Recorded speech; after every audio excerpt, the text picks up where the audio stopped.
am the life coach.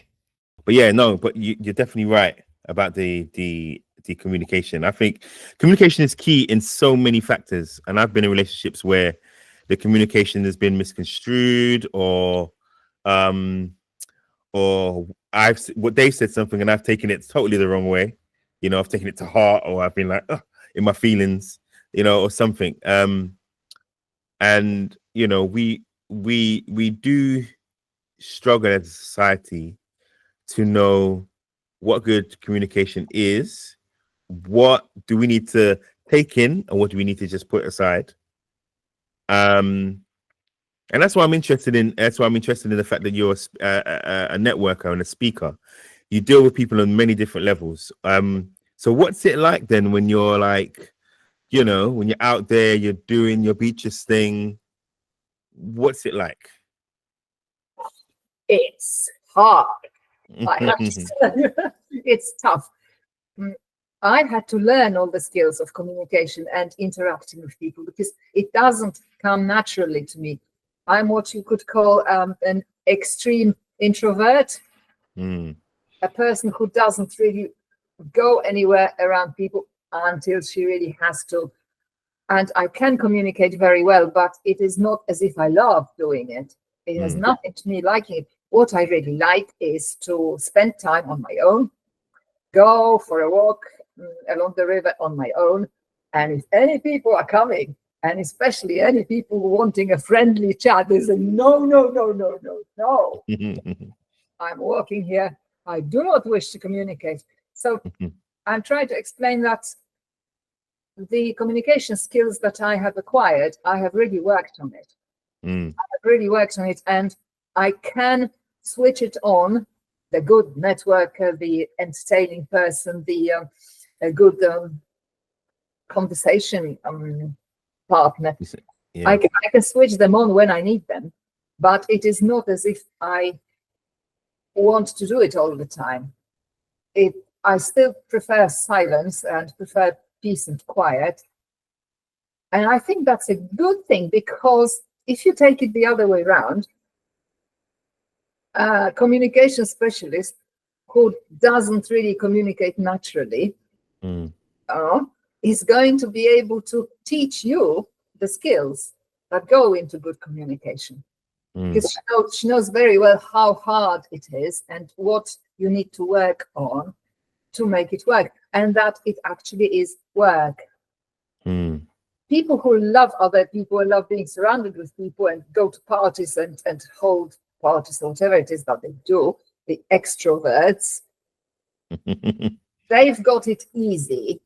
But not everyone is an extrovert. And actually, to think of it, if you think about teaching skills to people, it's probably a good idea to have a teacher who had to really go through a lot of trouble to get that skill.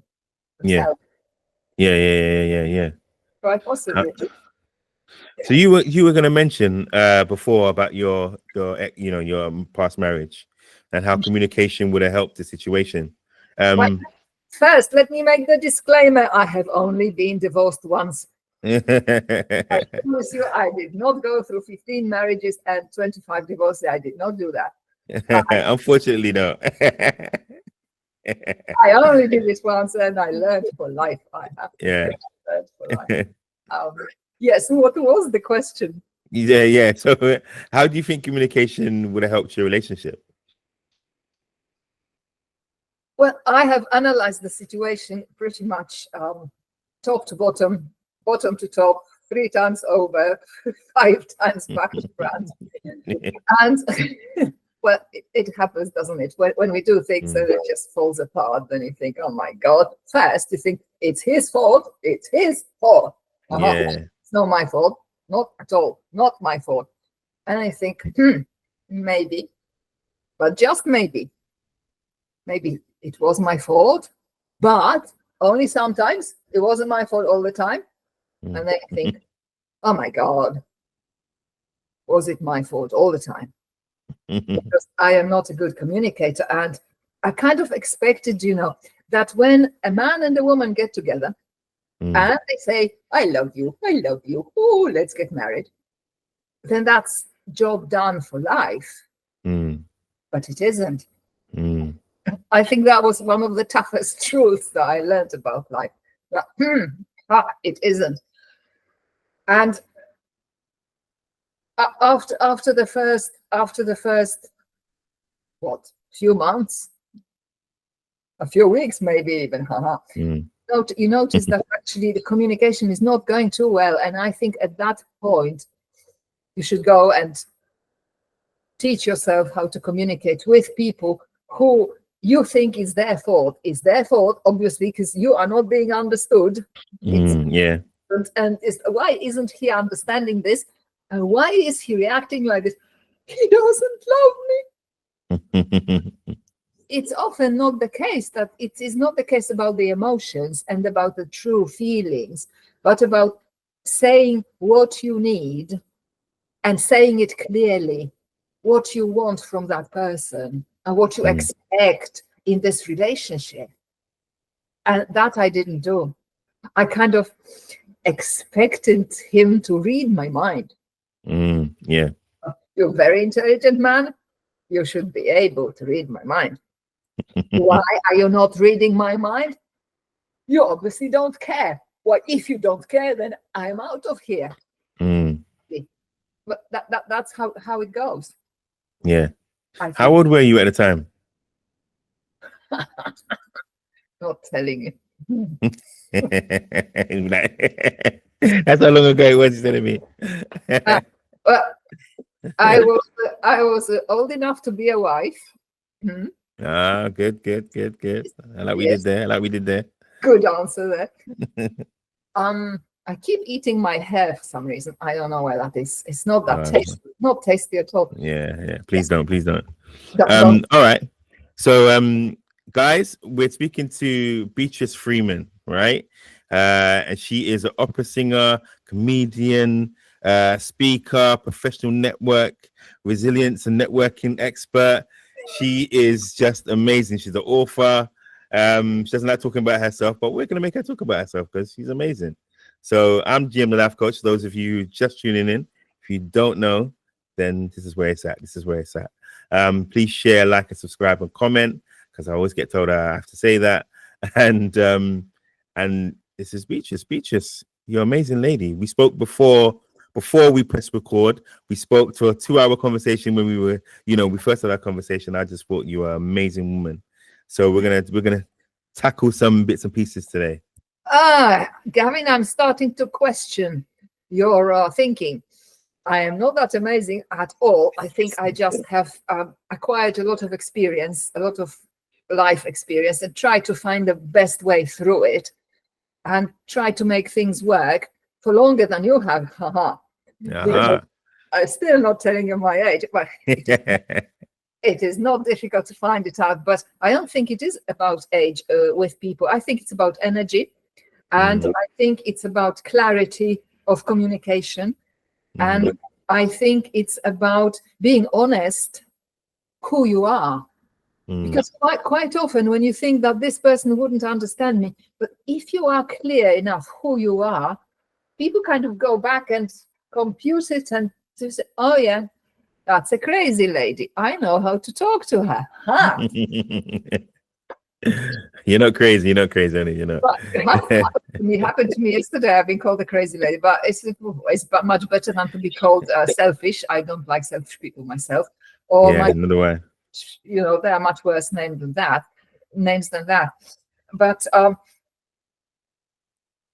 I wanted to find out if there's anything that I could maybe share from my experience or whatever it is that you'd like to discuss. I'd like to be useful. Totally. All right. I got you. So you're introvert, right? You're like an introverted lady. When did you first realize you were an introvert? Oh, this is a difficult question.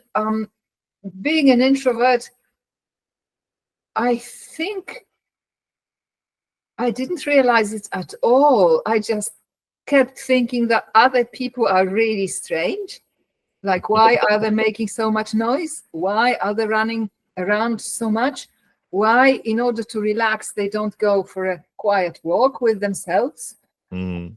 but they kind of gather together and start making noise together. What is wrong with other people? And for most of my life, I'm thinking, yeah, there's just something is wrong here. Like, can't you see that the best thing you can have is peace and quiet? Mm. And I've been trying to correct people, have some peace. Don't be so loud. Why are you running around?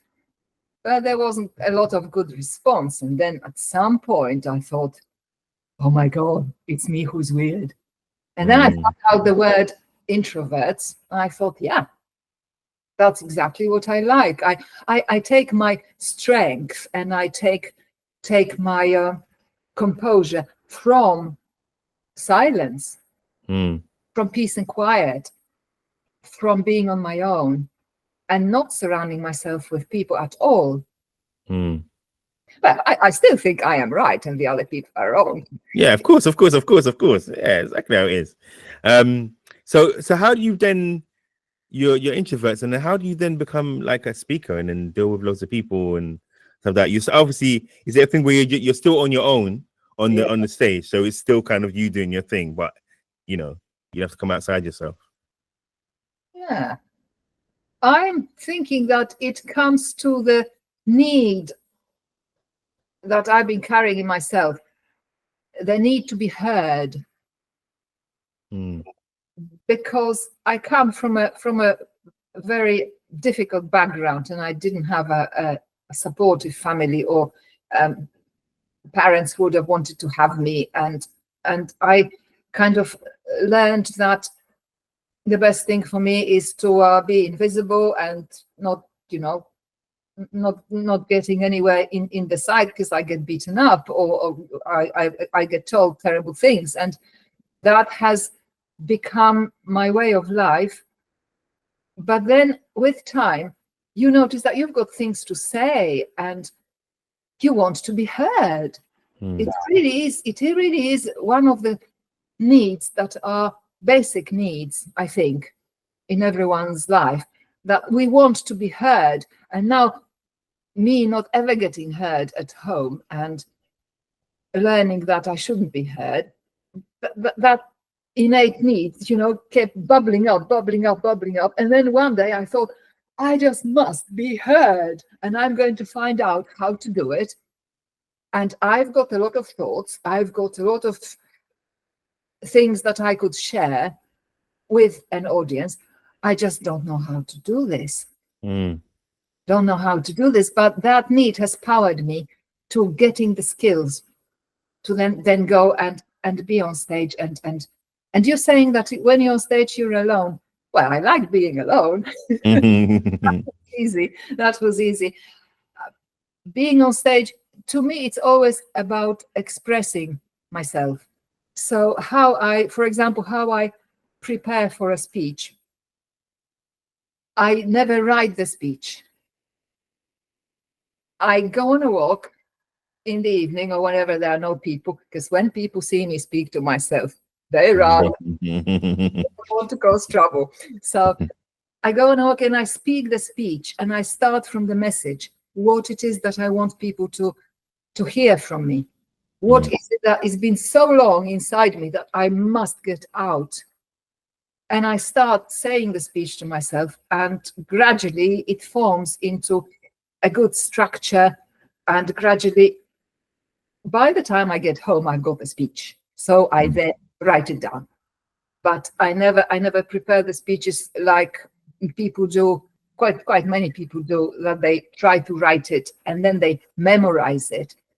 For me, it's not like that. I always speak from memory. I never hold any notes, but that's because I'm channeling that inner Beatrice that was trapped for so long and now needs to speak.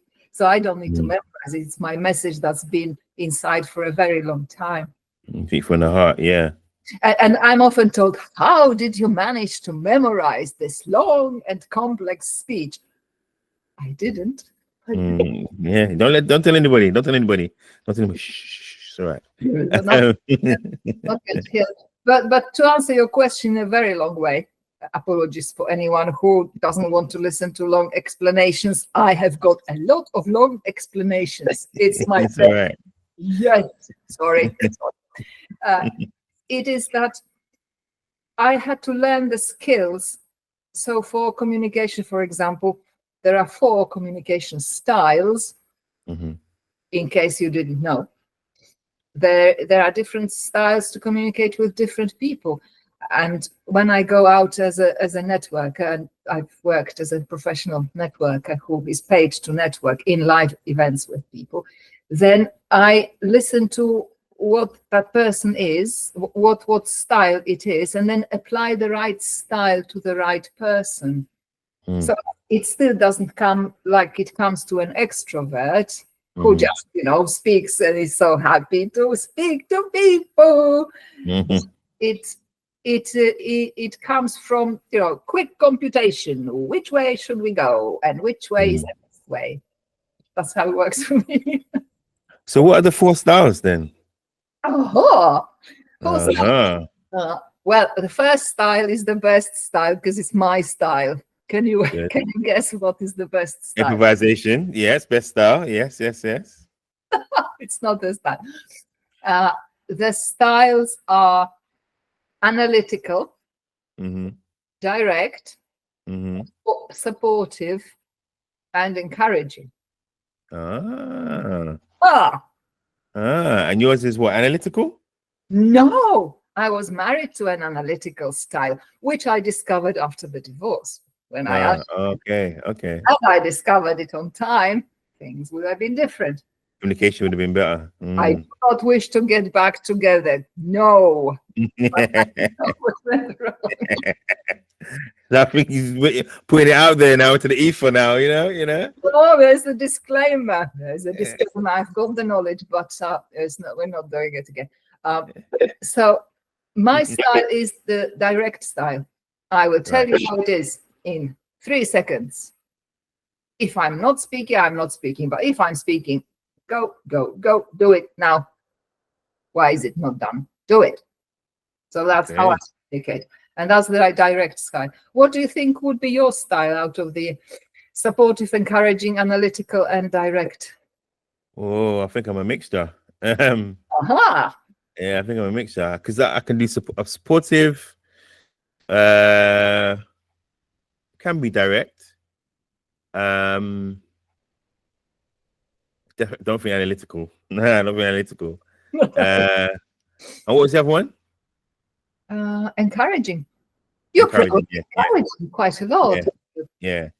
Oh, it's some natural thing.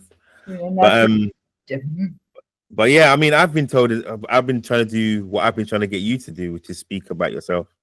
And I've been told I need to do that myself. So that's what that's what I have to do. We have to champion ourselves. And you help other people to do that. It's really great. Well, Go on. When you help other people communicate, in my opinion, you should go with a personality.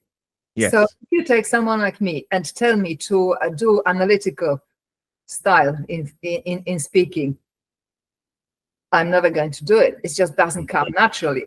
I have no patience. It must be done now. It must be done like I want it. And why is it not done yet? So I'm not going to be analyzing the numbers, putting together the facts, sitting on it, crunching it for 3 days, and then coming up with something. That is the analytical style. I'm never going to do that. So if I'm teaching someone to communicate better, I find out what their style is and then make them aware of the other styles.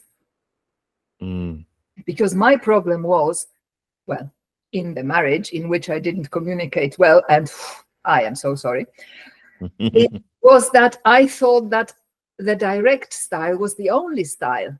My style, the direct a lot of people do. Is the only style. And if you are not doing it in my style, then you obviously need to learn. You need to go and work on yourself because this is just terrible and I'm out of here.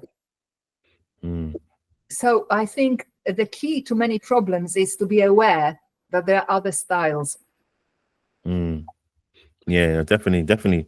No, thanks, because I think framing it in that way, I think helps a lot of different people when they're communicating and think about how they communicate and do they match other people's communication skills as well. Like, they say you assimilate to whoever you're with, so people are like putting their, I don't know, putting their hands on the table. You might do the same thing, mirror it the same way.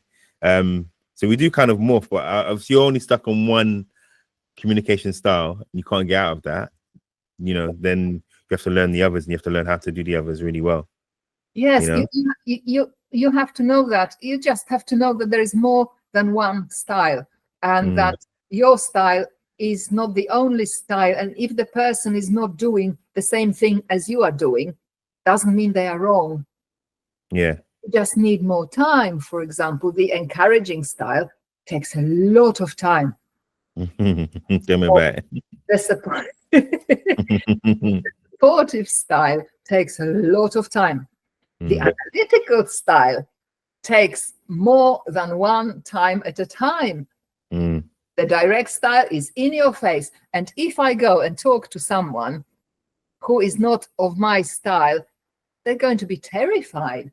That woman, she's too intense. She just said she means immediately. What is it? Well, I say, well, that's communication.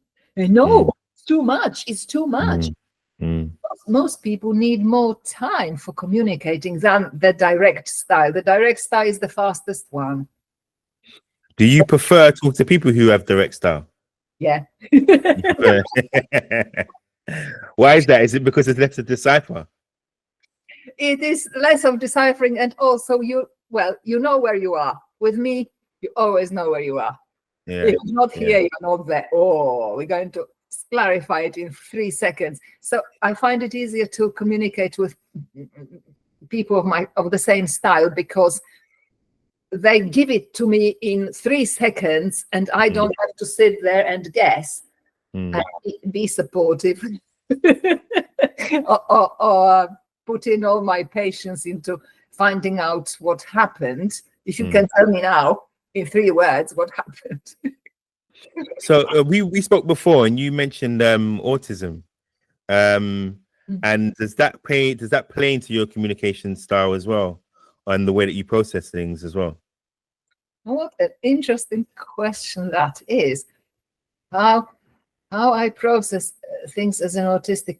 Well, there are things about autism. First, autism is a spectrum. So everyone on that spectrum is going to be different. So if I am of this kind, and another autistic person is not going to be exactly like me. But what is common to the disability, because it is a disability, not a disease. You cannot cure it. It's just a different kind of brain. What's common to it is an enormous need for clarity, and also being able to see things very clearly, very quickly. So if you say to me, oh, it's complicated, then I say, okay, give me the facts. I'll sort it for you in 3 seconds flat. It's clear, it's clear, it's clear, and it's clear. You only thought about this, but how about thinking about this? If we take all this together, it is all clear. So the autistic clarity and seeing patterns. With autism comes the ability to see patterns very, very quickly and very clearly, and to see the deeper dimension of what is happening. And I think that's a great advantage.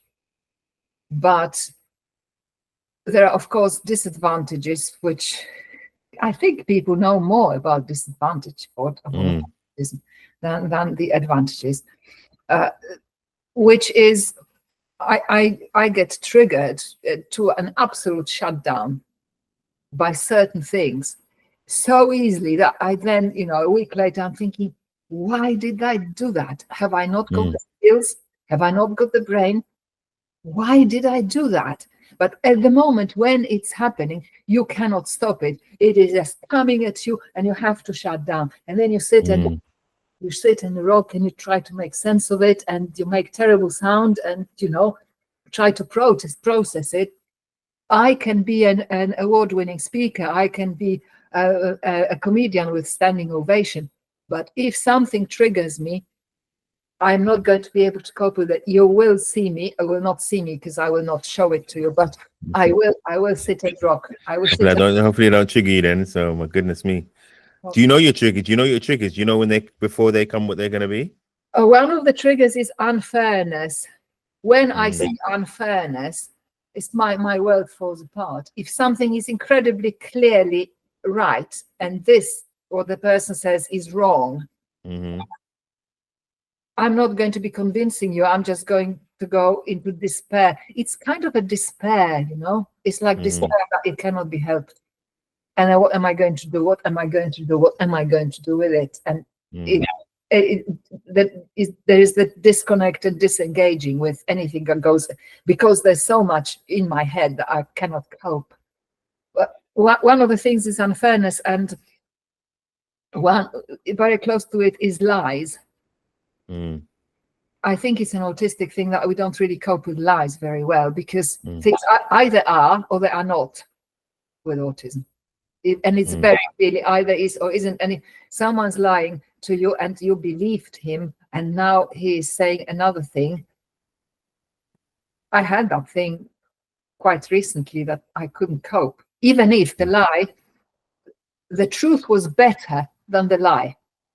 Okay, yeah. The truth was better than the lie. And that's why the guy was like, yeah, but look, Beatrice, it's better. I said, no, I believed what you said. I really did believe what you said. What do you mean it's not like that? And, you know, to another person, it's meaningless. But to me, I spent 3 days recovering from that lie. I couldn't do anything done the whole weekend. I was like sitting there and thinking, what hit me? What hit me? What? But, you know, when you are aware of this, that this is going to happen to you, then you kind of forgive yourself. And I think it's very important for anyone with a disability or without, or whatever it is, to be able to forgive yourself for the things that you don't do perfectly. And you shouldn't beat yourself up that, you know, how can you go on stage and entertain these people? And then one stupid lie for 3 days, you can't do anything. How is it possible, Beatrice? Go and do something. But okay, that's what happens. And that's that. I think we need to forgive ourselves more. Yeah, I totally agree. I mean, I have to forgive myself a lot. When you have your shutdowns, how do you, in the mental health space, how do you deal with that? So you're going through it, or sorry, before that, someone's told you the lie, you're going through it, and then you come out of it. How do you deal with it mental health wise? Has it a proper shutdown where you can't speak to anybody else, or is it, what kind of a shutdown is it? Well, it depends what it was. This one was very personal because I was dating a guy who told me he wasn't the person who he was, that he didn't do for a living what he said he was doing for a living. And I had invited him to my home. And my home, you know, is my castle. It's a very small castle, but if I invite someone to my home and that person has lied to me, I couldn't cope with it. That's why it was such a song. It's not every lie that's going to trip me like that. It's not every lie. I accept that people lie a lot. I prefer not to. Actually, if you wanted to go and meet people who don't lie much, go for the autistic. They lie less.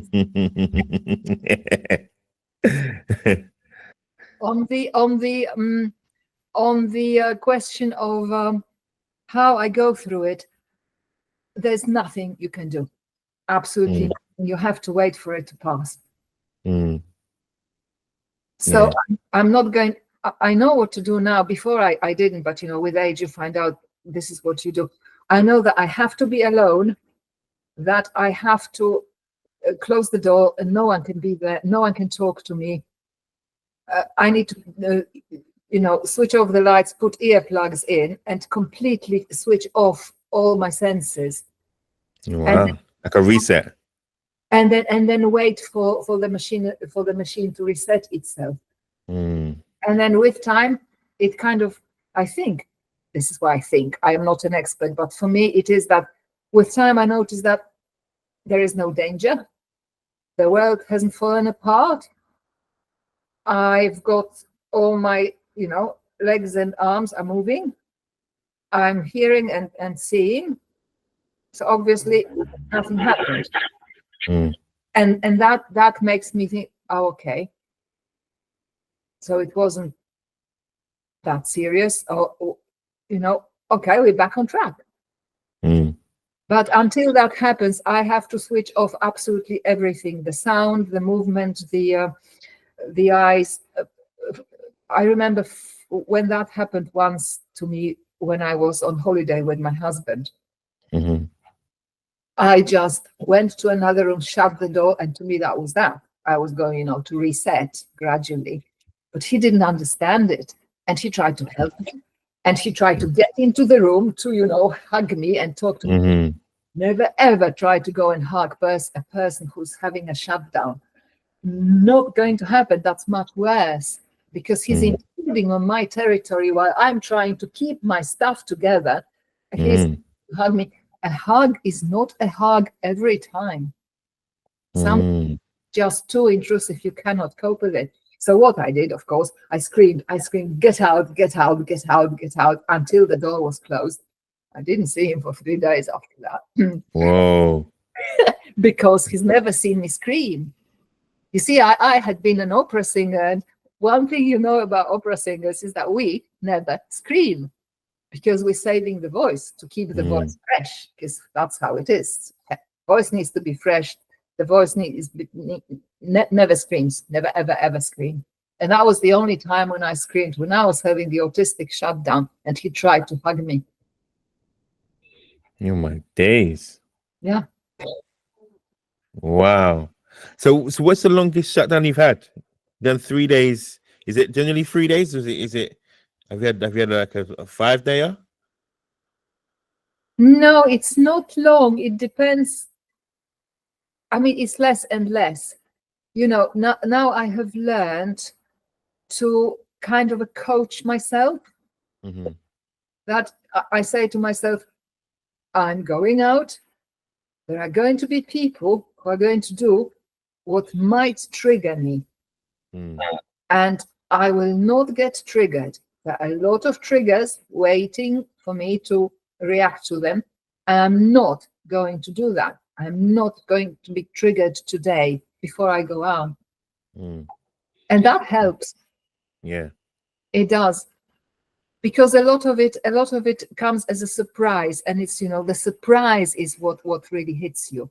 But if you are prepared that there is going to be something that's going to trigger you, or for another person not autistic, if there's going to be something that's going to upset you, and you know that it can happen, then you will be less upset. Would you agree with that? I would agree. I agree, Aspect. I think I agree.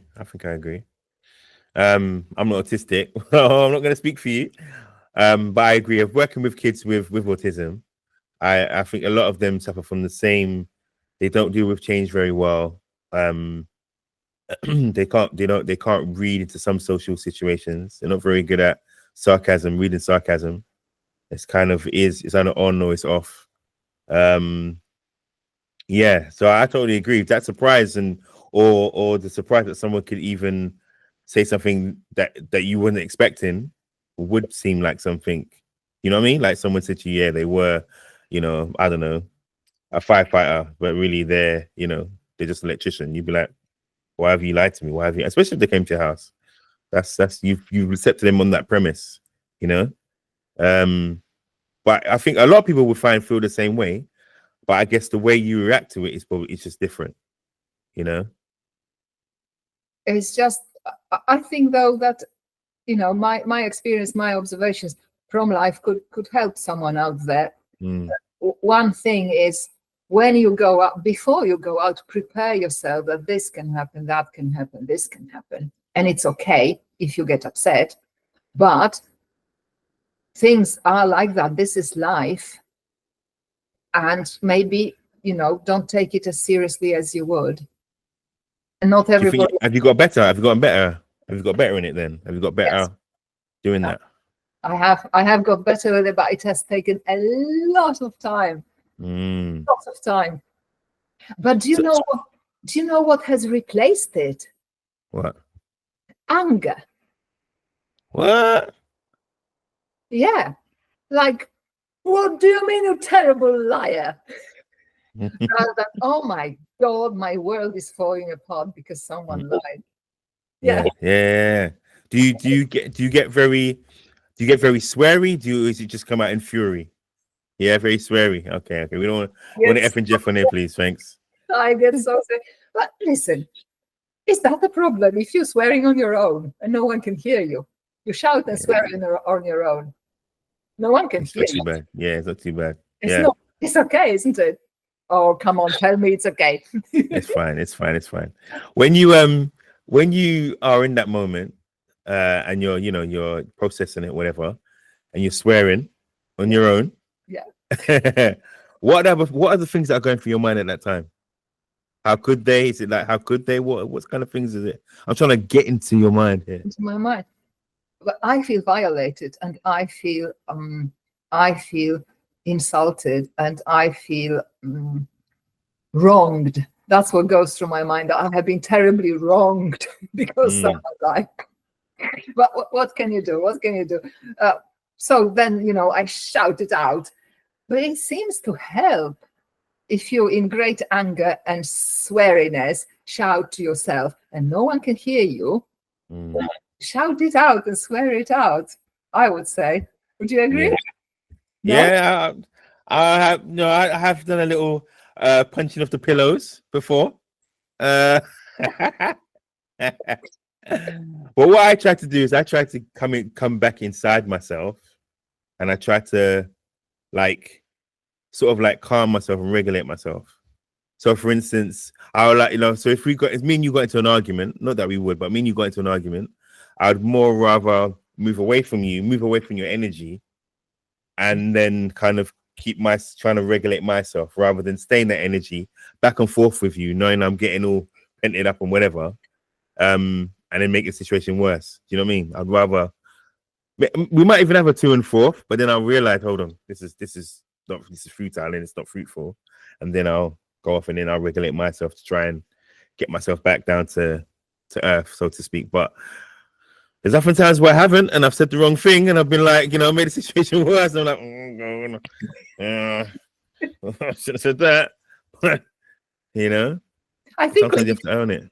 I think we need to accept that we're not perfect. We're never going to be perfect. And don't expect and beat yourself up afterwards that you are not perfect. Well, we're not perfect. I mean, the only thing that is perfect, they say, is God. And are you God? No. Am I God? No. So obviously I'm not perfect. And a lot of problems with life is that once you make the mistake, then you start recalling it and you keep carrying it with you, and you think about it and you do it again and again and again, and then it becomes so heavy that you become a different person, because now you're dragging that experience with you, and it's just weighing you down. Yeah, I think it's a good idea to forgive yourself and just accept that it happened, and next time probably will happen again. yeah. But you got to try and process it a little bit better or be different in that situation. Yeah, that's the hope. That's the hope anyway. The hope and the dream. I think we expect too much of ourselves. Would you agree? Does it come with the parents that were expecting something from you, or doesn't come from your partner that is expecting from me? But then you start living your life expecting things, and standards go higher and higher, and then they are so high that you can't live up to your own standards. I've like coached people. So I told you I work with young people. I've also worked with some adults, and I've coached them to bring down their expectations of themselves as well. And it is, some people give them a lot of load to carry because they've always had to carry that load. But then it's like, actually, now in your older age, you don't have to carry that load anymore. but they're expecting, they're so like used to it that they have to, if they're not doing it, then they don't have a purpose. So they end up, you know, carrying that burden of trying to find something that fulfills them, and makes them feel like they have purpose, you know. So so a lot of time it's understanding that actually where it actually comes from, and where you are now, actually you're in a better place than you were. But it's just understanding, you know, what that place is that they're at, and how and where they are, and what good things that they've done that put them to this place. And there's another thing, is comparing yourself to the other people. Exactly. That is the poison of life. Yeah. I've definitely suffered from it a few times where, okay, that person's got that. Why have they got that? And I got this. Oh my gosh. I've tried not to get too far in the weeds with it, but you know, because I know it can eat you up and destroy you, you know. It just eats you up, and you should never compare yourself to other people, because you don't know what they do wrong in other situations. They were so much better than you, but there's hundreds of situations which they don't cope in, and you know, you don't know. And you're better in. You don't know that, so you never know that someone is so much better as a whole person. They're just better in this situation and today, but maybe tomorrow they won't be. Exactly. But we tend to accept that this person is so much better, so I must be so much worse. So I am not be feeling like a loser for all my life because I saw someone do something better once. Yeah, exactly. Yeah. And you must see that a lot in networking as well, because there's a lot of people in business who are like who are insecure. You must see a lot of insecure people in business who, you know, they're trying to fulfill themselves with things that necessarily I don't even think they should even try to be fulfilling themselves with. What do you think? Are you saying there are a lot of liars in business networking? I'm just saying there might be. I'm going to tell you, yes. In my Mm-hmm. experience of about 13,000 hours networking in person, on foot, in business events, over, I think, how many years? Oh, over 10 years, much more than that. I have seen a lot of liars. Yes, absolutely so. And you can, you know, spot them. Being autistic, I know about liars, strangely, but people do beef themselves up and they present themselves in a much better light. And if there's their own small company, they make the company much bigger and much more powerful. But that is working the opposite way, because in networking, if you explain it to me, this is a small company, it's a little bit struggling with this and that, but I would like to achieve this, then I think, oh, I would like to help you. I can introduce you to people who provide services that can make you better, and I can introduce you to potential clients more willingly if you have told me honestly that it's not perfect, but you would like to improve it. To me, that is the signal to go and help someone. But if that person is just, you know, I'm just going to have 10 times more income and 5 times more clients because, look, I am so intelligent and such a good businessman, then I'm thinking, okay, so you don't need me. If you're that good, why did you come to network? Exactly. So I say, oh, so lovely talking to you. Bye.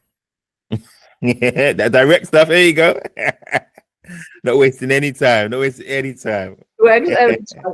but the direct style works well when someone, as I said, explains it and tells you that this is the vulnerability, these are the problems, but would like to do something, you know.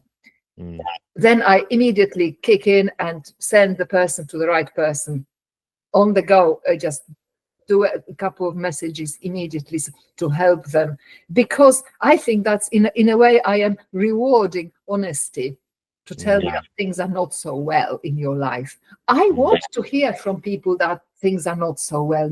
What is the obsession with being successful? What is it? Why do you signify for you? Yeah, it's kind of an obsession, isn't it? Yes, it is. I think in this society, I think it's just a thing where we talked earlier about social media and how everybody in social media are kind of like, you know, everybody sneezes, but they don't sneeze. Yeah. You know, everyone goes to the toilet, but you never see it on Instagram, you know. Everyone's having a great time. And I think a part of that is we want to be seen to be successful. And success sometimes communicates, as we say again with the communication thing, communicates strength and you've got it all together. So if I've got success, then I'm all together. I'm a made person, you know? Yeah. That's what some people think. Yeah. Oh, well, I'm not on social media, in case you wanted to know. I don't have I don't have Facebook. I don't have Twitter. I have been abused on both. And I thought, why am I allowing someone to abuse me? Switch off, switch off. We don't have that. There was life before social media, and people survived for hundreds of thousands of years. And I decided I'm going to survive because I prefer not to get that nasty surprise when I open it.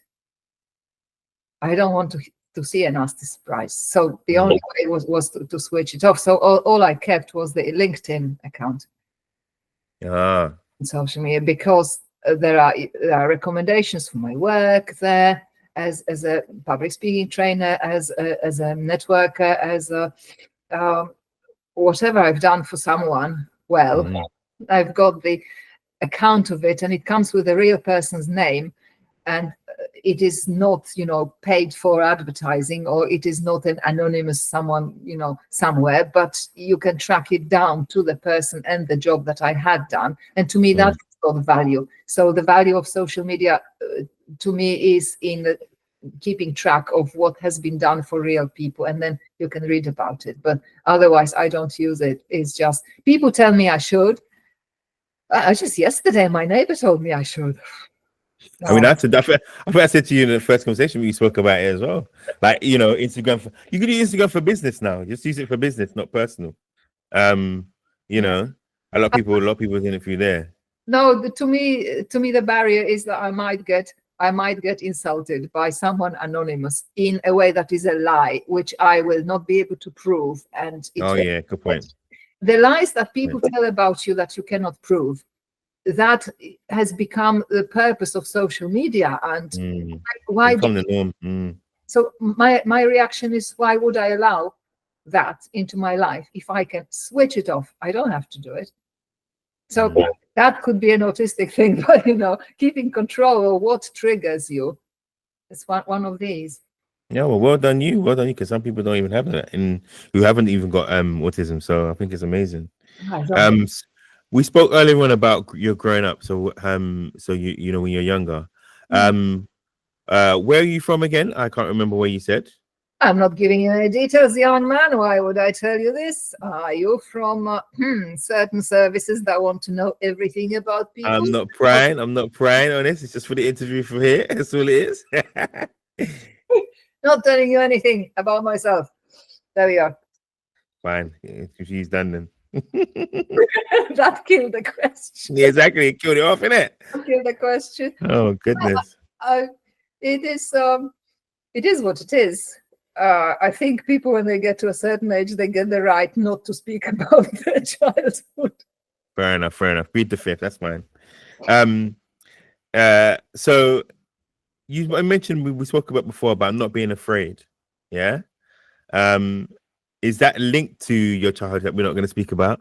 Is it linked to that? Is there a link to finding out your autism, or your communication style, your marriage? Is that, or is it all? Where did you get that from?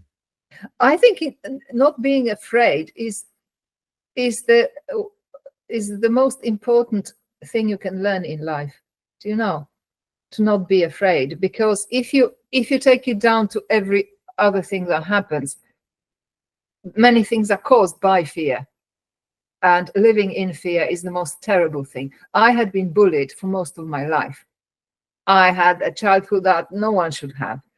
And the fear that came with it was absolutely crippling. So it became, when I realized it, and I realized it very late in life, then my objective became to reduce the fear, or to help other people deal with their fear.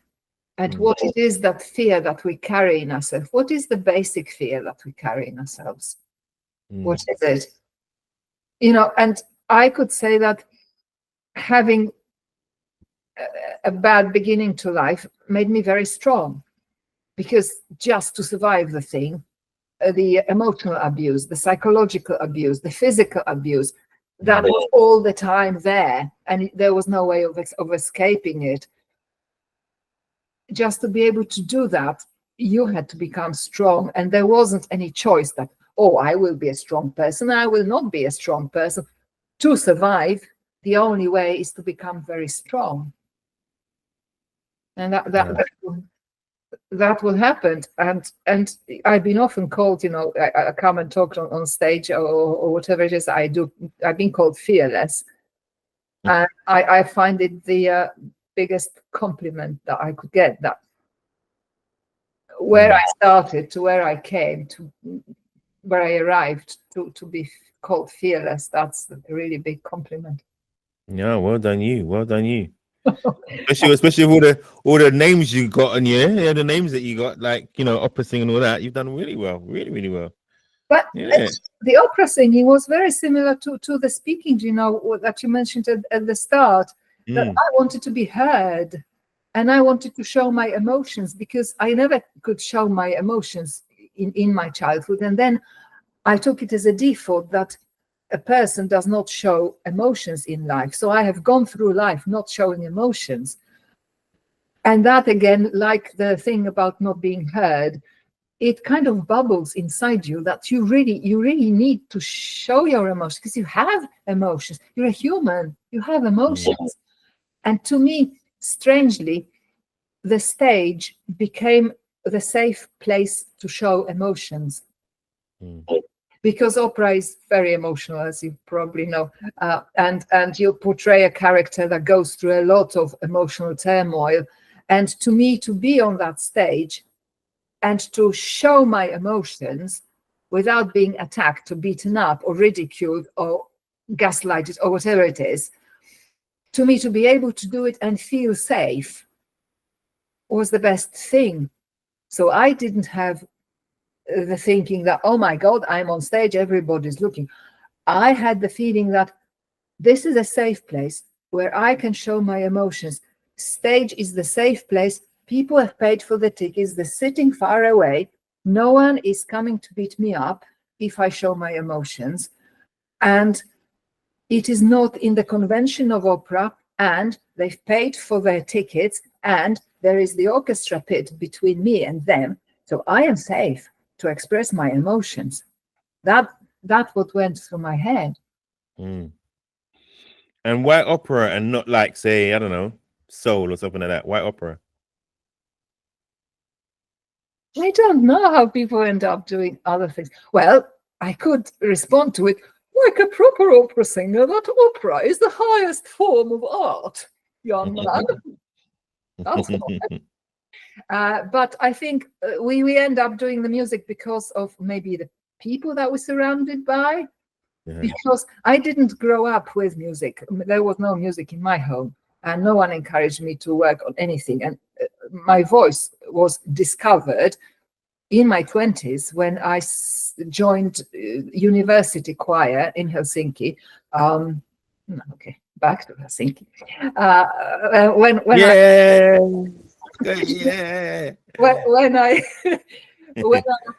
I joined. I got you. Terrible.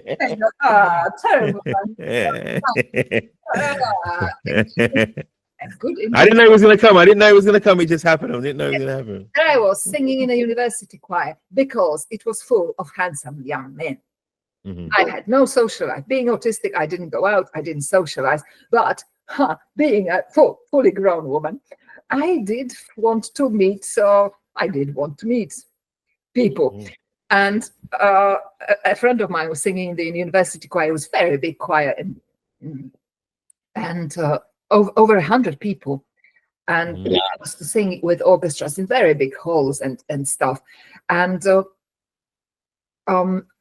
I joined it because they had a wild social life, and there were so many handsome men No, I absolutely had to. I did not know how to sing. I had never done any singing. I hadn't listened to any singing, but I went there for the life. And then I was picked up. Sorry.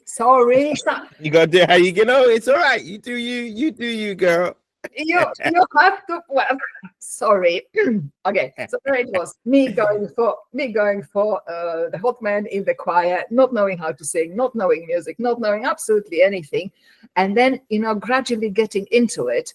And I would learn the song and I would learn the music. But if you stand in a very big choir next to each other, if you're holding the music and you're not really singing or singing very quietly, you can get away with it. That I did for a very long time, and I had a really nice life in the breaks and after the choir sessions. But one day I just felt the music. I felt it around me. I felt the music, and it was so beautiful and so incredibly powerful. Classical music with orchestra in a big hall where you get the acoustics and you kind of feel the vibration of the music and the vibration of instruments. And then you feel the togetherness. That is so beautiful when 100 people are singing the same thing together and singing it beautifully together. And everybody puts their heart into it. And this is the beauty of 100 hearts working together. Plus the musicians in front of you, maybe 50 of them. Everybody working for it to work, for those seconds to get it together. That's what got me in. Oh, wow. So you probably got inspired. You went there for one thing and then got inspired one day. Inspired twice. You got inspired twice. I know. But then what happened? As I got encouraged to actually sing properly, and I started, when it says sing loud, I would go full power. Here I go. I knew that I could hold the tune. So I knew that if I sing loud, it's not going to be, but it's going to go properly. So I kind of was encouraged to sing with everyone. And we were all singing very loudly for the parts that were very loud. In the break, the chorus master comes to me. And may I say, I was a very handsome man. I think I did a good job, didn't I? I sang really loudly, didn't I? Okay, are we going to have coffee?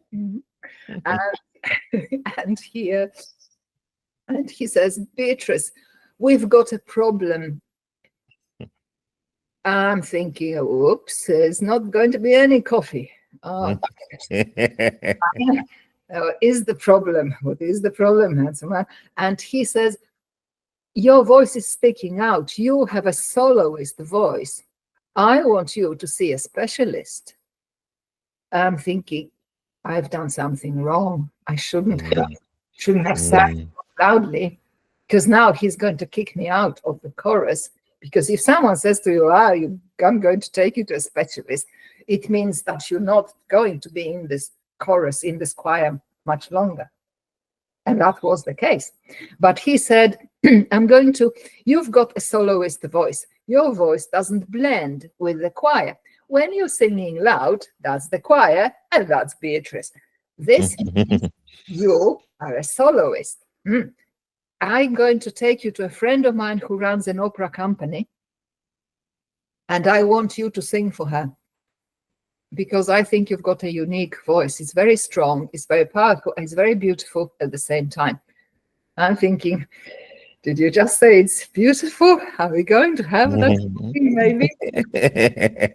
But we never had the coffee. I did see the specialist though, and she did tell me it is one in a generation voice, and it's a horrible thing attached to it, and that is that with such a good voice, you will never have a career because you're too old to start.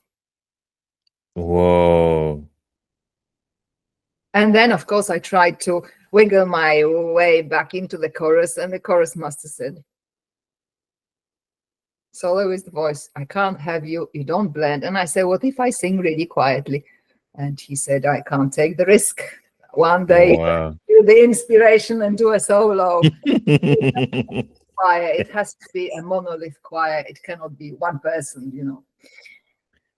So when the lady said what she said, how did that make you feel? I thought it was a joke. Oh, I thought it was a carefully staged joke. Because, you know, I've been worthless all my childhood and I've been worthless all my young years, and suddenly I'm worth something. Like, what do you mean it's a good voice? That already was a surprise. What do you mean it's a good voice? And when he says it's the once in a generation type of voice, it's like, lady, I'm the person who gets beaten up for opening my mouth, and I hide pretty much all the time when I'm at home. So what do you mean? It was very difficult to accept that I am good, do you know? I think it's one of the most difficult things to accept in my life. It's not the misfortune, it's not the terrible things, but something says something that makes me feel that it's been worth sticking around. yeah. Oh, this is why you're here, because it's worth you sticking around. So there. I won't have any other way. We spoke before about what so I can frame this right. So you spoke about relationships in terms of the ones you've had and ones that you know that you didn't have, and you know the ones you may have scared away or whatever it is, right? And we spoke about a woman trying to mold a man. Explain to me what you meant by that. Women are very strong creatures, in my observations. And women, when they see a man, they think, oh, I'm so in love with the man. I so want to be with him. He's the most wonderful man.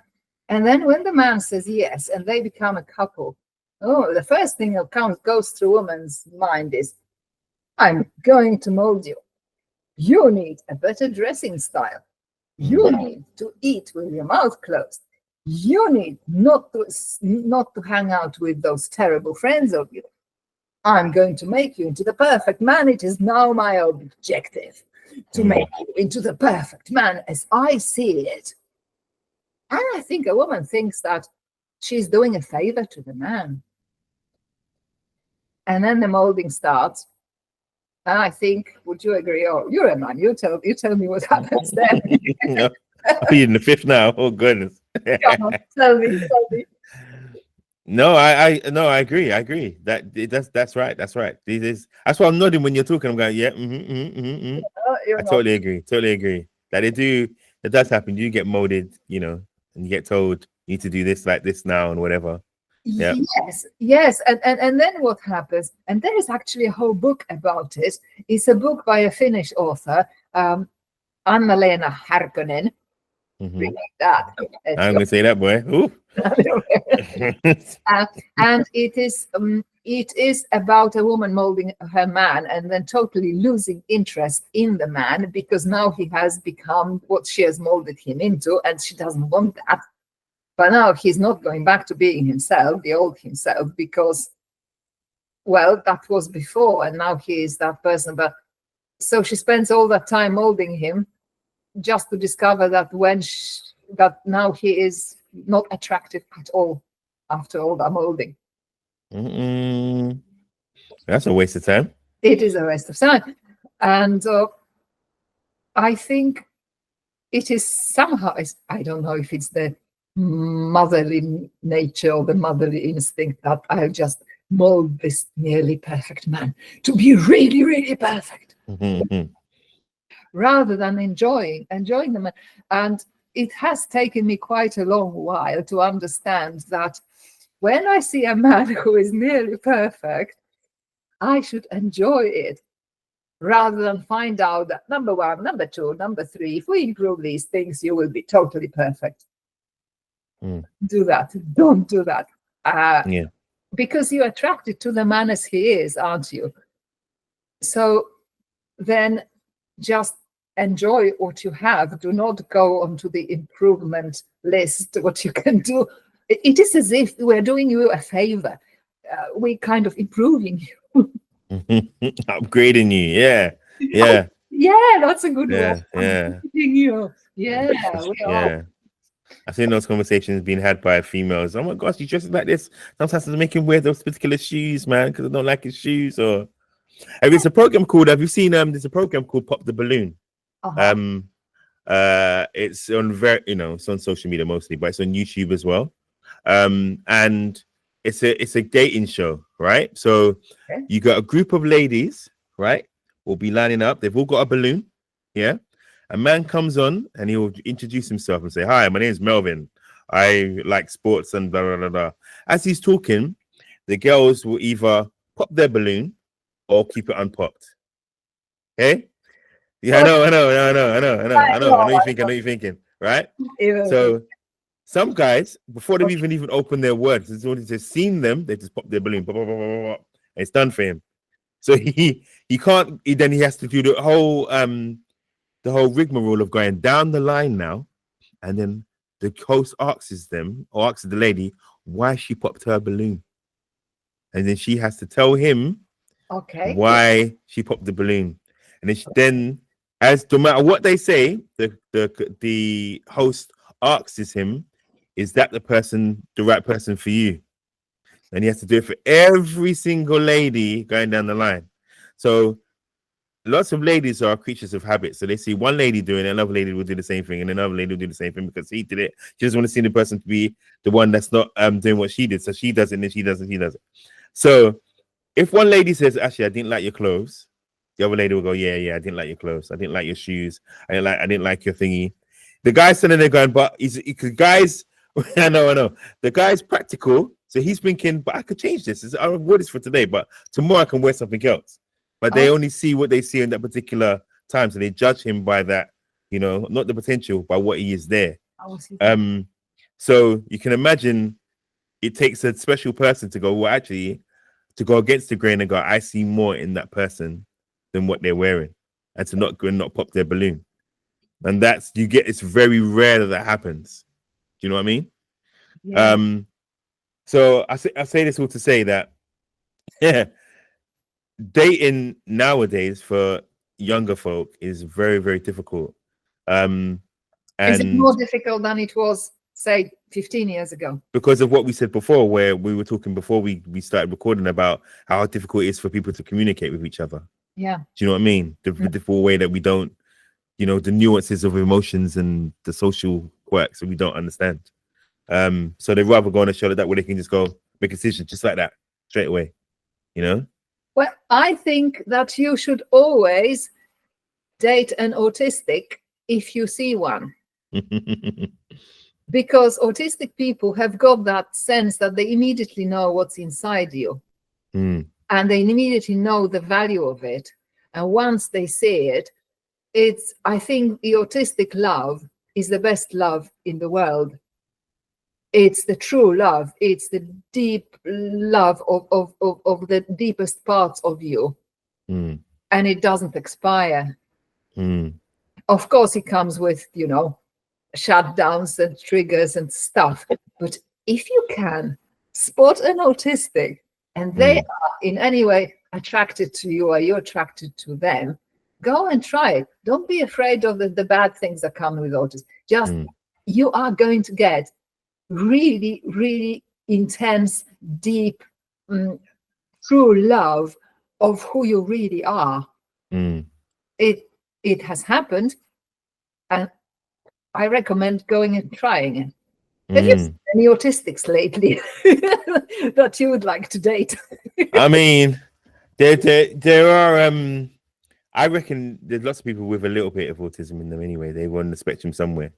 And more and more nowadays because we're aware of it, And I think more people are on the spectrum than not. So, lots of behaviors that you will talk about is shutdowns and whatever. You know of that because you can articulate it. But lots of people have shutdowns anyway. But they don't know that they're actually that's what they're actually doing and where it comes from. Yeah. So they have it in, might not necessarily be 3 days, I'm just saying, but it might be an hour, might be 2 hours, it could even be a day, but there are people are having those shutdowns. I think that's also one of the keys to a good relationship, that you accept that this is the man who will shut down. He will not do things exactly like you do them. And it comes to the communication styles too, that if I as a woman expect the man to do this and this and this and that, but it's too difficult for him, some of the things. And he needs to go back to his cave or wherever he goes and just, be not contactable. Then you as a woman should not panic that the man obviously didn't mean one word and he was one liar and he now has gone to all those hundreds of other women. But as a woman, you should think that maybe the man needs time, and maybe that you need to give time without going into the worst scenario in your head and then punishing the man for something he hadn't done, but what you thought he might have done. Or the worst thing, to have a dream that the man had gone and done something terrible and then punish him for the dream in which he featured, but he had nothing to do with it. And strangely, this is the female behavior that actually is quite common. Would you agree? Oh, definitely. Where their brain has gone like 100 miles per hour before you even. Definitely agree with that. So we were talking about music. We had a big conversation about music. If and you're talking about being doing opera. If you were to describe opera using colors, what colors would you say? Or would you use, should I say? What colors would I use to explain opera? That's a very difficult question, because I'm not a visual person. I operate with the ear and with intuition, but I've got very poor eyesight, and I don't rely on seeing things at all. I rely on feeling things and on hearing things. If I were to describe opera in colors, well, opera is, for those who have never been to opera, opera is something very complex, and it's very, very expensive to put together. It contains singers on the stage who sing either on their own or in groups of 2 or 3 or 5 or 6 occasionally. And there is an orchestra that contains maybe 50, 60 people between the stage and the audience. And the singers train their voices for a very long time in order to be able to sing without a microphone. So you train your voice so it can fill a big hall. It can be 2,000 people there sitting, and you sing without a microphone with an orchestra that is making a lot of noise, and yet people can hear you. And you can do that for an hour, for 2 hours. There are longer operas than 2 hours, but I wouldn't go to see them. Who gets it for 2 hours listening to that? I guess it for that. But you can, when you, now what do these people sing? People sing the most beautiful music composed by most talented composers from around the world, mostly Italian, but also German and French and Russian. And the music is just thrilling. Now, they sing it with words, and the words often come from poems or very successful books. So both the music and the words have been written by true specialists. It has come to the person who's written it from the heart. It's been the moment of illumination at night that, my God, this is the tune. And opera is packed with that. So it's packed with really good text and with really good music. And if you are very lucky, and it doesn't happen every day, on that day when it's being produced, all the people come together and do the best job of their lives. And there's nothing like it. Is the combined quality of music, of text, of voices, of movement, of human emotions, of human hearts, of the musicians, of the singers, that combined force is like nothing else.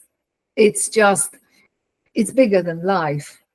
There's so much energy of the highest, purest quality. So I don't know how to describe opera in colors. I think you've done it well in words. That's all right. You know, yeah. I mean, just you describing it. I always imagine opera being about romance. Oh yes, of course there has to be Because love in it. Yes. there's love and a tragedy, right? Love and tragedy, is that right? That it is, yes. Opera most often is about a really good person and then really bad things happening to this person. And quite often the person dying without their own fault. So my character and my type of voice would be the character who would go through these terrible things, fall in love, experience wonderful things, and then would either get sick, like Traviata gets sick and dies, or would die of own stupidity, was really jealous, like Tosca. She's jealous and she gets her lover killed, and then she kills herself. Or there are other things that you can also, well, kill yourself, like Madame Butterfly. She is cheated by an American sailor who promises her God knows, and goes away. She gives birth to a son. He comes back with his American wife, gets the kid, and goes away. And she's left with nothing. She kills herself. There are terrible, terrible stories. And there is the romance. So it breaks your heart. It breaks your heart with all the love and lovely things, because you know it's going to end up badly. And then it ends up badly. And if it's really well done, if the singer is really in the character and the orchestra are playing the best of their night, and everything comes together, it's been lit beautifully. Another thing in opera that comes to the colors actually is the lighting. Lighting designers, set designers, they make it really, really special and really to communicate with your heart. And when you get all these elements together on the night, that's why people get addicted to opera. So what colors do they use then when they're lighting the stage? Is it just plain overcast colors, like plain colors, or is it a mixture? It depends what it is. I remember singing in Carmen. There's an opera called Carmen, which happens in Spain. And I talked to the designer, because I always talk to the stage designers and to the lighting designers, because the way they light you can either make you or break you. You're either incredibly beautiful and then no one recognizes you in real life, which happened to me. No one ever recognized me from the stage. Or they light you and you look like you've never looked into the mirror before. So I was talking to the designer when Carmen was being put in, and it was supposed to happen on an afternoon in a Spanish village or Spanish little town. And I asked him, what you going to use for the light? And he said, I've been working on a very special kind of sunset yellow. Do you want to see it? And then I saw it. And there was this incredible mood creating color of warm Spanish afternoon. And you got the atmosphere from the color. And it was the most beautiful yellowish, orangey, reddish, most beautiful color. I had never seen a color like that. There you go. You see? Yeah, you see? Yes, but that's only because I was vain and I wanted to know that he will light me the right way, so I don't have to wash. Wherever it comes from, it doesn't matter. Don't worry about it. So did you have to learn Italian, or did you have to? What language did you sing in? Well, you sing it in the language of the original, unless it's a very small opera company, an English, small English opera company that tours England, and then it's better than it's translated into English. But nine times out of 10, you sing in the original. So most operas are in Italian. So you need to learn what every word that you're saying means. So you know exactly the language in which you're singing. So it's Italian, it's Russian. You've got Eugene Onegin, one of the most beautiful, touching operas. I wanted to ask, have you seen it? But you don't really go to opera. No. So that I can be persuaded. Though. I can be persuaded. So go if you have a chance, go and see Eugene Onegin, the Russian opera. It's one of the most tiring operas to sing because the main aria of the main character, Tatiana, is 20 pages long, 20 pages of music, and none of the words repeat. And it's based on a beautiful, no, it's not based, it is the text of one of the most beautiful Russian poems. And you just feel that you must do justice to that poem. You may not mumble any of the words, but you've got 20 pages of thick Russian text that you need to learn. Then you sing in German, not that often, unless you sing Wagner, which is the heavy opera, and then you sing that. Then you also sing in English. Benjamin Britten, I used to sing my audition aria from Benjamin Britten's opera. It was the embroidery aria. Ellen Orford sings about embroidering. It's just beautiful. But English operas, either very old from hundreds of years ago, or modern operas. I am so sorry, but I would not touch a modern opera with anything. It is just, if it has no melody, I will not sing it. There. That's it. That's it. And then you get French operas, not many, but you get French. So what you end up singing in is Italian, French, Russian, German, English, and was there any other language there? I don't think there was. Yeah, but mainly Italian. So you kind of speak Italian without speaking Italian if you are an opera singer. How did you go about learning German? Sorry, no, not German. Sorry, I meant Russian. Learning That Russian. sounds like a very hard language to learn. It is very beautiful. It's one of the melodic, beautiful languages that are soft and melodic at the same time. So you kind of get respect for the beauty of the language. I think a lot of success in learning languages is you liking the language, liking the sound of it, like playing with the tones. Yeah, and I am now learning Arabic just because I thought my brain should learn to do it the other way around. I've been learning it for a very long time, but I can read, I can write, and I've got quite a good vocabulary.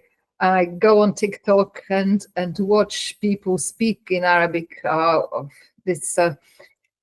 doing social media. Hey, I'm watching it. I'm not on it. Fair enough. Yeah, but I've got a great respect for Arabic because it's such a complex language. So I've got to respect that it's difficult. But learning Russian, I had a great respect for the beauty of it. Learning German, I've got respect of how precise it is. It is a very precise language. Oh, wow. I like precision. But when I was learning French, it is so sophisticated and it is so somehow beautiful, and it's got the joy of life in it, and elevates you. You know French, you feel like a better person. And Italian is just, I don't know, everybody should speak Italian. It's just there. It's the language of food. It's the language of food. Language of food, yeah. Pasta and pizza, come on. So I wanted to ask you this, because we're talking about music, we're talking about colors, we're talking about communication. We were talking about expression. So I wanted to ask you what, and you spoke about being able to speak, right? But I wanted to look at expression, in any of its forms, right? Why is it important to be able to express yourself? To be able to express yourself is a huge skill that I am still learning. And it is important because why would you live your life as someone else? Why would you not live your life as you? And that has come to me because I had never said I was autistic before the year 2023, when I suddenly decided that I need to say that this is who I am. And having expressed that, I felt so much better. I think that learning to express yourself makes you feel like the life is your life, that you're not, doing things like other people would like them done, or saying things like other people say them, but you're saying it from you. And it's not going to be that different from other people, but it's slightly different, and it's yours. And it's incredibly important, in my experience, to say who you are, and to say what you will not accept, and to say what gives you pleasure, what gives you joy, because that also makes the life of people around you much easier. It's not just you saying that this is now authentic, this is who I am, but also the people that have been told around you what to expect from you, what it is that you like, what it is that you don't like. And this makes expressing who you are, makes the other people feel safer around you. People feel safer because they relax. I'm often told that when I talk to people, they feel relaxed because I make them safe to express themselves. It's always been very important to me to be safe for me, but also to make other people feel safe with me or feel safe as themselves. And I have seen this recently when I actually have managed to say who I am. It was incredibly scary to do. It was incredibly scary to do. If you mask all your life that you're autistic, and then one day you just say, yeah, people, I'm autistic, then the first thing is that you expect is that the ceiling will come down, that, the earth will open and swallow you and all the people, because and then you notice that it's not happening. And people say, yeah, we kind of expected that, Beatrice. Yeah, you behave in a way that, quite consistent with that. And I said, what? I've been masking so well. I've been making such an effort to mask it. What do you mean you knew? And some people say, oh, okay. And what comes with it is the so-called reasonable adjustment, that you are disability with the United Nations Disabilities Act. You are allowed to ask for a reasonable adjustment. For example, as you're autistic and you've got very strong lights in the office, you can ask not to be put under the lights because it really is driving you crazy, or small things. So not only have I told people who I am, and now I feel free because I'm not masking it, but I only did it a year and a half ago. Would you believe that? Wasted. And my first feeling was that I have wasted all my life living not as me, but trying to please people and trying to belong and trying to be liked, and analyzing what I should do differently so people would like me, rather than I should express who I am and people will figure it out. So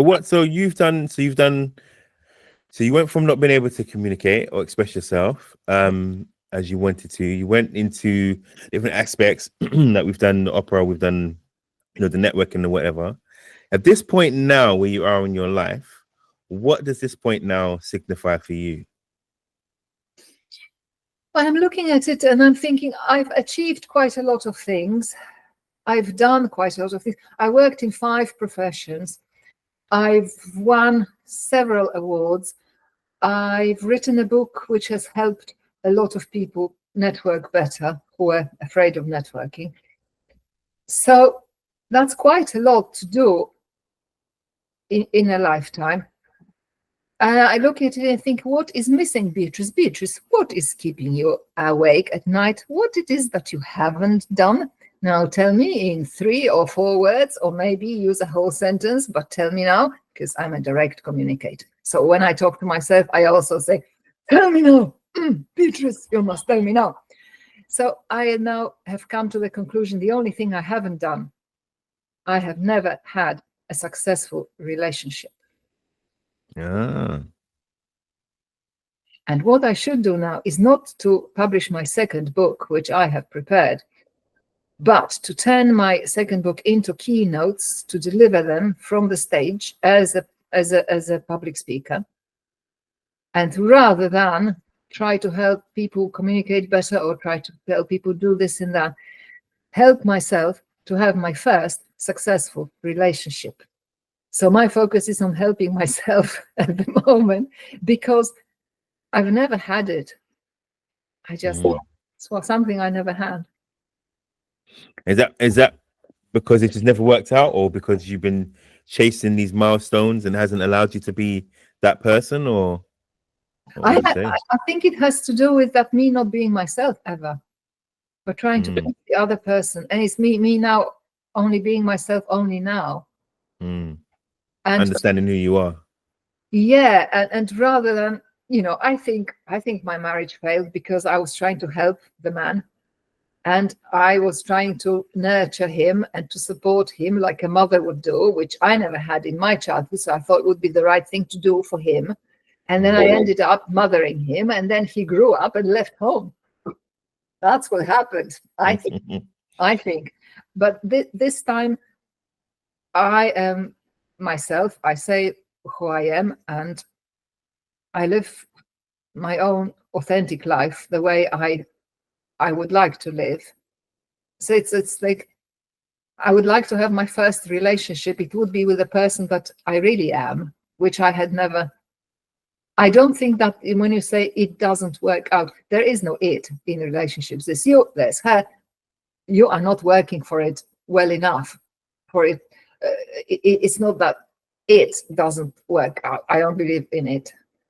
I believe that if I were a good communicator, which I wasn't before, if I were myself, which I wasn't before, then I would have a good relationship, I think, if I found the right person. And I did, and I didn't compromise that it is the right person, kind of, but it is the right person. Okay. So do you do you think your opera master, the opera master, would have been the right person? Do you reckon? Is that the one that got away?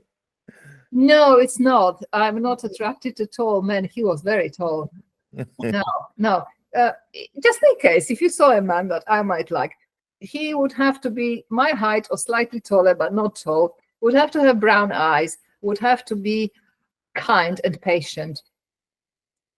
That's it. I like how we can specify. I love that. We mentioned before, about you being a Muslim. No, I'm not a Muslim. But being Muslim. Sorry. I've written it wrong. I meant being a musician.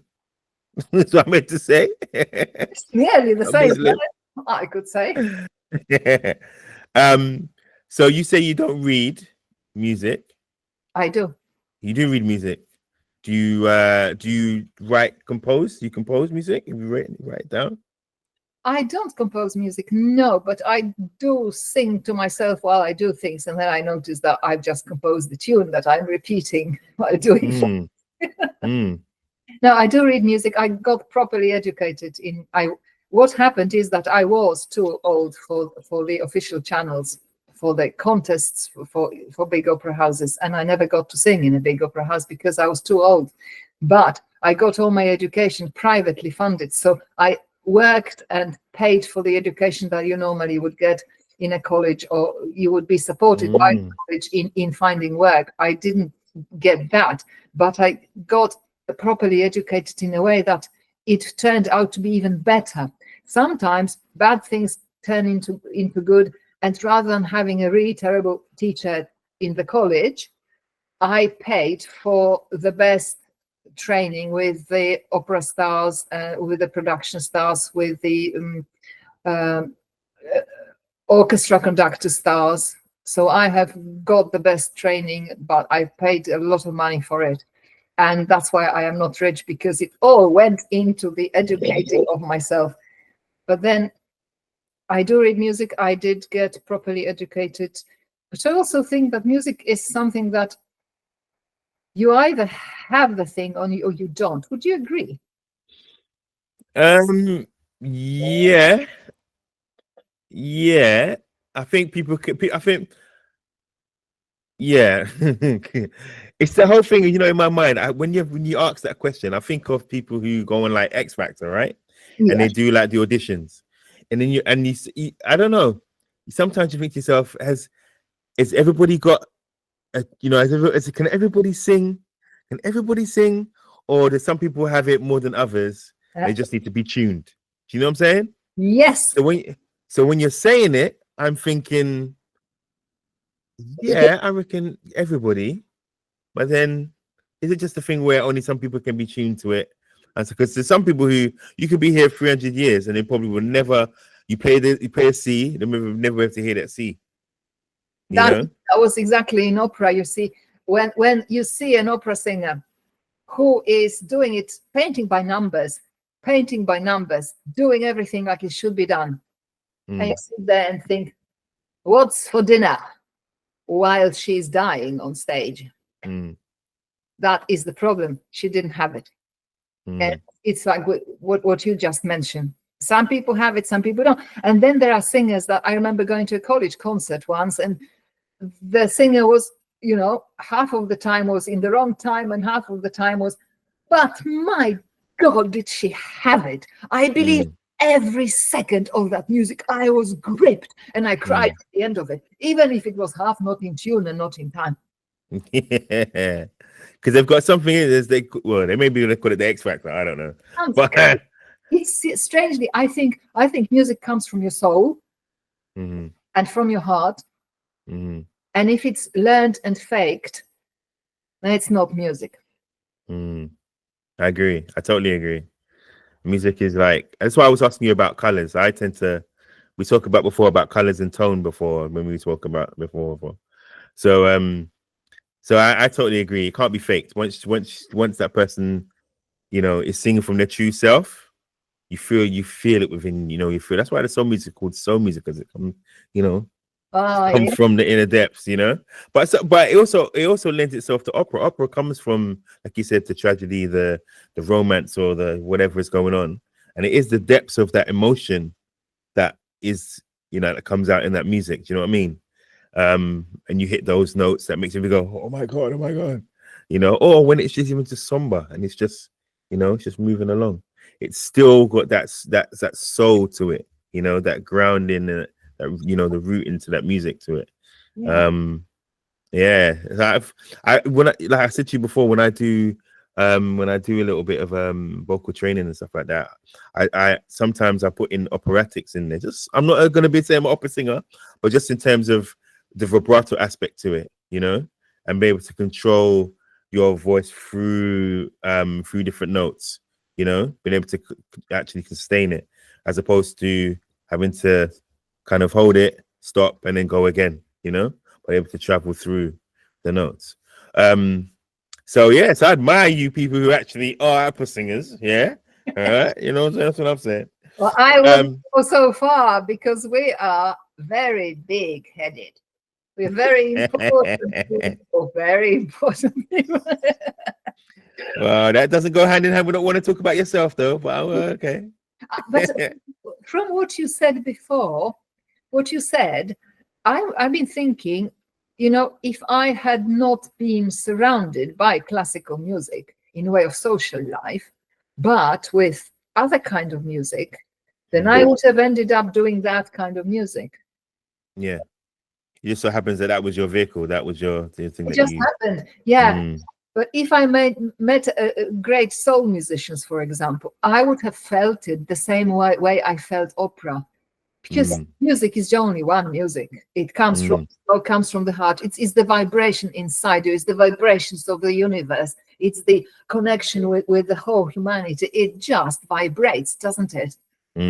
energy. And what kind of music it is neither here nor there. So I think, to answer your question from an hour ago, if I had been surrounded by different kind of music, I would have ended up doing different kind of music.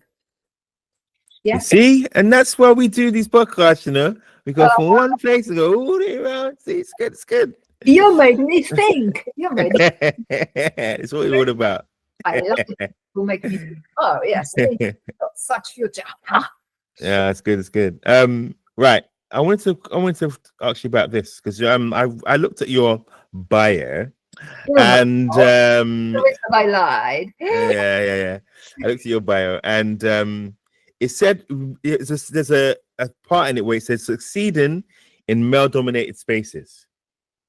All right, and I want to talk a little bit about that. What have you seen when you've been, you know, trying to put across? We spoke about a little bit about the business people doing their lives and stuff like that. But in terms of, like, you know, to succeeding in those male places, what have you seen? What kind of stuff have you come across? You mean as a female in a male-dominated industry? Yeah.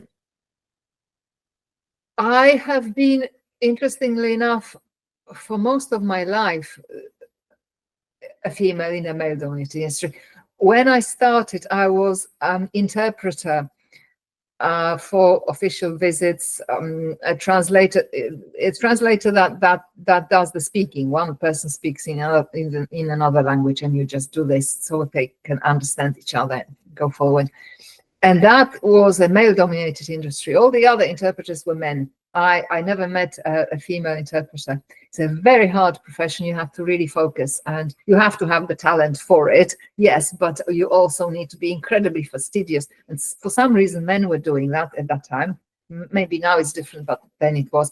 My second profession as an opera singer, well, you have male singers and female singers, so it's not that much. Then my third profession as a marketer for cybersecurity. Cybersecurity at that time, all men. IT industry, all men. Marketing for an IT industry, I was the only woman in the company. I was not listened to. What happened is that if we had a meeting and I had an idea, I said my idea. No one made any comments. The meeting went on. 20 minutes later, someone came up with my idea. Oh yeah, what a great idea. But he was a man and the rest were a man. And suddenly it was such a great idea. And it was so painful. And I learned it. I learned to accept that you're one woman here. There are no other women. You are not going to be taken seriously. Now, it does not help to be taken not seriously if you're blonde. Would you agree?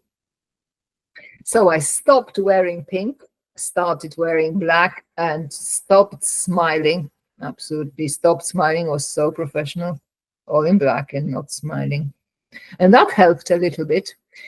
I think one of the things is the female giggling kind of thing, and the female kind of inclusiveness, that you want to help everyone and you want everyone to have a good time.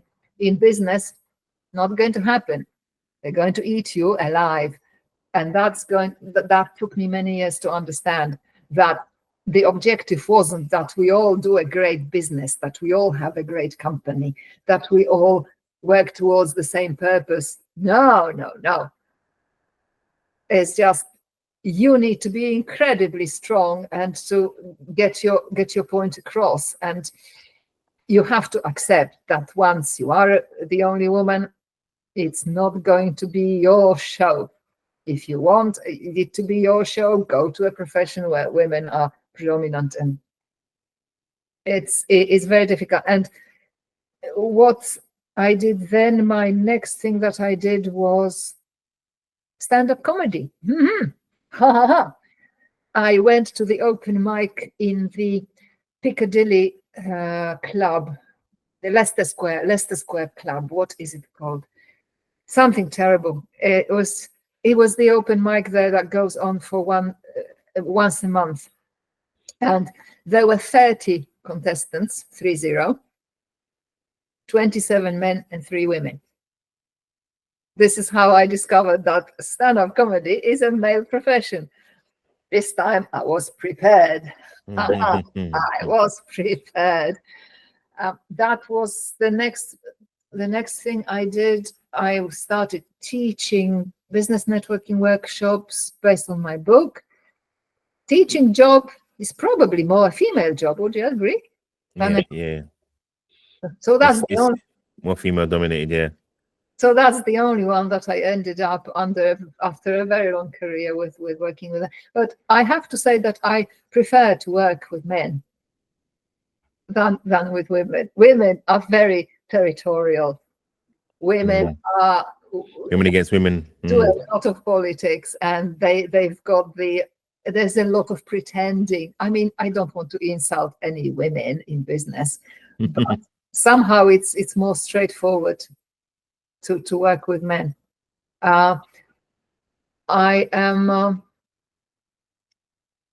I'm quite confident that actually, if you are a woman or if you are a man, doesn't matter that much if you are a good specialist, if you really know your business, and if you really know what you are saying, and if you know what you want to achieve, and you don't get lost in the politics, you don't get lost in getting upset with stupid people, but just get your thing up. And it can be called masculine energy, that kind of thing, but it doesn't necessarily go that way. I think we need to go to a common denominator, and we need to go a little bit deeper. What it is that makes a person a successful person, a woman or a man, what it is that creates success, what skills do you need to have, what kind of mindset, what kind of thinking you need to have, who you need to surround yourself with. But if you are the best specialist in the world, but you're surrounded by toxic people who sap your energy every day, are so negative, you're going to die. It's so very important to have all the elements that go into it. I think negativity is one of the major causes of death of a business. So pay good attention to the energy around you, and don't be afraid to leave.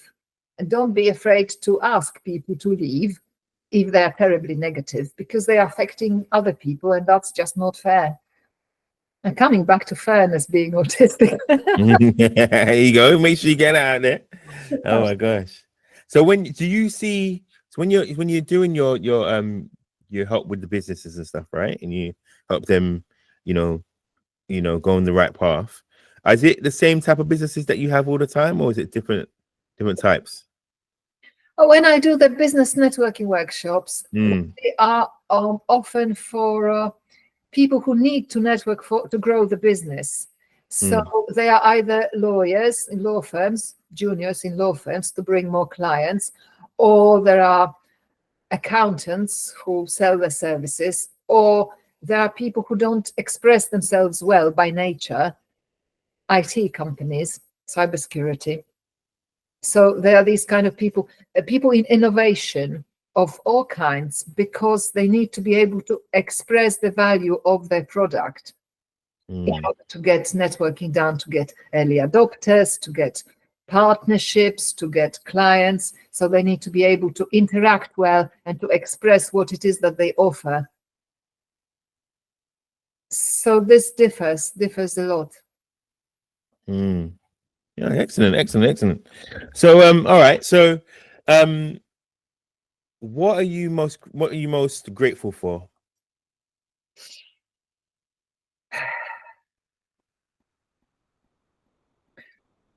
I'm very grateful that I got to meet absolutely amazing people, kind, patient people who helped me along the way. There were so many people. Once I read a book which said, well, I forgot to say I read books. I read books and books and books. I just am a book person. So I was just once reading a book, and the book was about the soul and about the heart and about the people that we meet along our journey. And the author of the book was calling the people angels that you meet at every crossing of your road, and every situation. There are going to be people who will help you. He called them angels.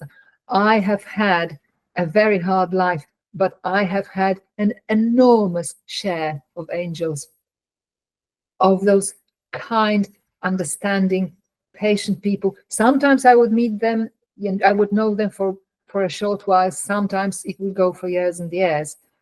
But I am most grateful for these people, how they saw in me something that they wanted to be around. So I got to belong, which is so big for autistic. We always want to belong, but how to get there? It's very difficult. The people who made me feel that I do belong, the people who made me feel that I am worth something, as opposed to my childhood where I was worthless all the time by default. The people who believed in me and the people who put up with my failures or my inability to actually do the thing with falling apart. And none of them were my relatives, and none of them were my family. And I've been incredibly blessed, and I'm incredibly grateful for getting to meet wonderful, humane, kind, patient, understanding people. That's amazing. It's amazing. See what I mean? Amazing. Right. Okay. We're gonna call it there because we're gonna be talking all day and all night. Yeah. You made me feel terrible. Oh, you getting emotional. See, it's beautiful. Guys, this is the Gym the Life Coach podcast. I'm here with Beatrice Freeman. She's an amazing lady, and I'm gonna have you back on. Definitely gonna have you back on at some point. Yeah. So it's not the end. You know what I would like to do? I would like to do a music project, maybe somehow. I never lost my voice. I stopped singing, retrained, but I, you know, there are other kinds of music, not just opera. Maybe I could be helpful to someone, and maybe I could bring some spark of a new kind into my own life, maybe. Oh yeah, why not? Because I think you said about not having music in your life was a big thing at one point. Or not having it, not having it is like, what's going on? It's been very difficult. I had to stop singing, and because the economic situation changed and the banking crisis wiped out the companies that were supporting opera companies. So jobs disappeared, and because I was too old already, I didn't want to wait it out, but I retrained. So I had to stop singing, and I had to persuade myself that I have never sung. Music is not running in my veins. I don't know what music is. Just in order to be able, not to completely retrain and completely get into the new thing, because I was so regretting not being able to sing again, because there were no jobs and no shows to sing in. And since then, and there's been too many years, the only way for me to get around it has been to completely eliminate music from my life. I have no music ever. I don't listen to anything ever, because it makes me cry. I just can't. But I have noticed in the recent days that, hold on, what is going on? Why is there no music in my life? It doesn't matter what I did before and what ended and what I cannot do. But it's not fair on music. Like, I banned music. Music, you go. Music, don't ever come to me. You go now. Go. It's not right, is it? It's not right. My new thinking is that I need to let the music back into my life. Yeah. You have to. Music is, I used to play when I was younger. I got it from a song, but every day, music is my life and every day a song. That's what I took from, there was a song that I listened to. The lyric was, music is my life and every day a song. So you have to have music in your life. You have to have it. It's what kind of binds us together, no matter what kind of music it is, it's what keeps us going. And even me, I wasn't being, we're here in front of the computer, but beside me here, these right here were two speakers. Okay, got a little studio in my house, right? Yes. But these speakers haven't been used in the longest time. So the other day I decided I'm gonna put some music on, and you know how I felt so nice, just listening to some music and just letting it play out through my speakers, because we're always worried about, we don't want to offend anybody, don't want to say it too loud, and the bass might get everybody going. But I just played it out and I felt so good. So good. You You've got to man. you've got to, man, get your favorite song on. Come on, Beatrice, come on. Put your favorite song on. I don't know about that. You kind of sell your soul to music, you see. Yeah. That's what you're saying. And I lost my heart to music, and then I lost it completely because I was to music, and I'm not ready to give my heart and soul again. Back to music, yeah. Fair enough. Okay. Anyway, it was incredibly lovely to talk to you. And you too. Listen, thank you so much for your time. Thank you, because you're a busy lady, and I know you have stuff going on. So thank you so much. Where can people find you? They want to get any of your services, or they want to read up about you or read your book. Come on, plug yourself. Let's go. Oh, I hate selling myself. Oh my God. And he's going to say that. Well, if people want to invite me to be a guest speaker at the event, I am with the Great British Speakers, an agent. My agent is called Great British Speakers. If you go on the website, you find them there. Find me. Yeah, it's a good website. I like going to, the country is called Great Britain, and then you call Great British Speaker. I see we really great speaker. That's clever. And my book is called Introverts Make Better Networkers. And it's on Amazon. You can get it from there. It's a Kindle version. There's a paperback. And what else? If you would like me to come and help you with anything, go on LinkedIn, Beatrice Freeman on LinkedIn, and drop me a message there. And if you would like some mentoring or public speaking training or business networking adjustments or strategizing what to do with your business networking, then let me know.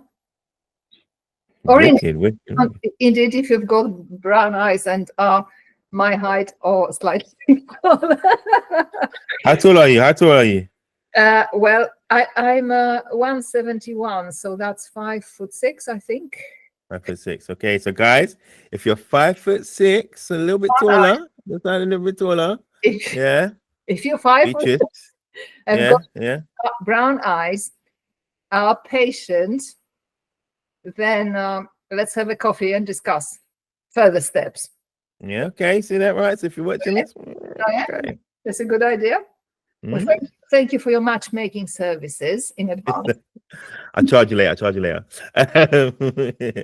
But listen, thank you so much for you coming. Thank you. And don't switch off yet. But guys, this is the GM the Life Coach podcast. It's been amazing speaking to Beatrice.